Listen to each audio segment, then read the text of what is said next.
How to use the information of the website that blocked NotebookLM in mobile. Here's how. Open the Google Chrome or any preferred browser on your mobile device. Tap the three vertical dots in the top right to open the menu. Then select the New Incognito tab. This launches a private browsing session that doesn't store any kind of history or cookies, which helps to bypass the restriction. In the Incognito tab, enter the URL of the website that is blocking the NotebookLM and press Enter.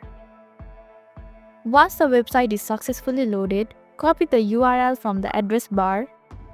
Exit the Incognito tab and return to your regular browsing mode. Then open the NotebookLM website on your mobile browser. If you are not already logged in, make sure to log in.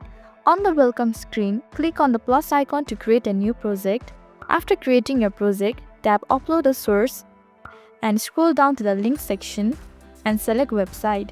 Paste the URL you copied earlier in the provided field and tap Insert. This will upload the content of the website into your project. Once the website content is uploaded, you can start interacting with it. You can ask NotebookLM a specific question about the content you uploaded. That's all. You have now learned how to access the information of the website that blocked the NotebookLM.